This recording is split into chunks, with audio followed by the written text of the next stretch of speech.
After a couple long months, this all comes down to this. The CCC playoffs are upon us, and we have a semifinal match of the ages. Usually these two teams are playing for the whole thing. Today they are just one step away from the championship game, and one of these two teams will not be represented on Saturday. Hello, everyone. I'm Cody Shalfo. I'm joined by Autumn Hendrickson. Autumn, UNE Endicott rivalry in field hockey. It's one of the bigger ones in the conference. Yes, yeah. I mean, since 2014, only one time has this not been the finals matchup. They're meeting tonight in the semifinals. How special is it for these two programs to have such prolonged success and have this rivalry really build over the last few years? I mean, the way I see it, it's just a sign that there's something good in the water. There's something going on in both of these programs that makes them special. It's kind of hard to put to words how incredible it is that what you just said is true. Right. Like, it kind of boggles the mind a little bit. But I think that, if anything, this is like the best type of semifinal game that you could ask for, because these are two possibly final caliber teams who have been that way for the past almost decade. Exactly. Coming up against each other this way. Right. UNE finished out the regular season 8-10. Their final game was here on North Field on Saturday, and I'll tell you, weather-wise, a complete 180. It was like 80 degrees. Yeah, it was nice. I had shorts on. Now I have 3 different pairs of pants on as I try not to freeze.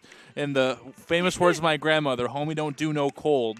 So how does the weather play today? I know, obviously, these are two New England-based teams. They're used to playing, obviously, deep into the season in early November, late October. So do you think maybe there's a little bit of that you might be a little tightened up now, or do you think this is kind of just another Thursday evening for them? I don't know. As a soccer player, like a former soccer player, I mean, I always tell people I'm always cold, so I'm definitely biased. But I played goalie, and so you don't move a lot as goalie, and I can understand how some of these players, especially players on the bench who are going to be rotated in, might get really cold. I'm sure it's not great for fine motor movements, which this sport does require sometimes at its most important moments, just the ability to, like, flick the wrist just a little. The cold is not kind to the joints, no matter how young you are. So we'll see how it impacts them. And all season long, Endicott's defense has not been nice to opposing offenses. No. And that's, just, again, true last Saturday as the Nor'easters came in, only got 2 shots on goal through the entire 60 minutes. Endicott ended up winning that one 2-1. Yeah. Double-sided question, what has Endicott done all year that makes their defense so special? And then after that, what does UNE have to do to maybe break the ice early and keep the pressure on that defense? I think that the Endicott defense in general, one of the things that it just excels at doing is just having people in the right place at the right time.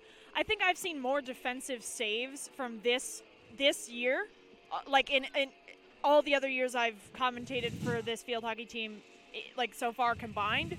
So I think just having people in the right place at the right time is Endicott's, like, big thing. And then also having just really tough defenders at the back, especially in the middle. And I think UNE will have maybe a little bit of an advantage since they did just play Endicott.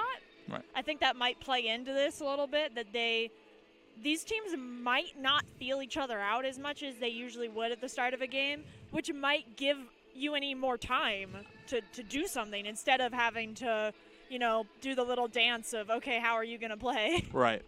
Well, we'll take a quick break as we are just about ready. The captains are meeting right now. We're going to have the PA announce the lineups, national anthem, and then we'll get right back into it. Again, don't go anywhere. We're just a couple minutes away from a championship-level semifinal match here at Northfield. Cody Shalfo, Autumn Henderson will be back in a moment. So, per usual, it's Reisfelder going to insert it. And she'll go right in the middle. Seabold leaves it up. That's a swing, and that's a score!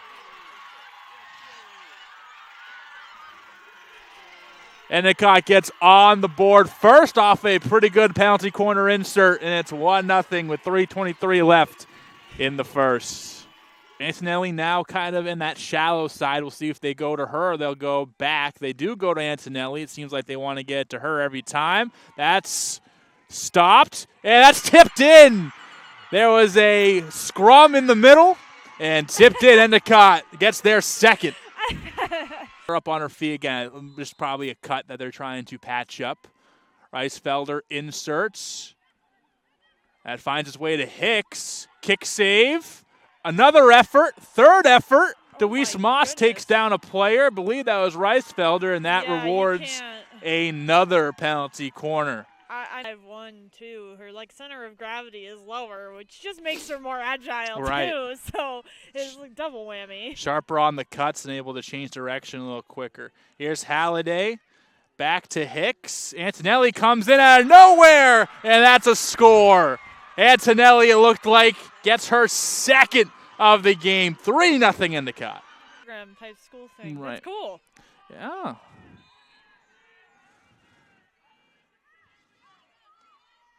Here we go. See if a penalty corner can work. Doing the full split. And a good defensive save as well for Endicott. The third try, not the charm. What a stand. But it will result in another corner.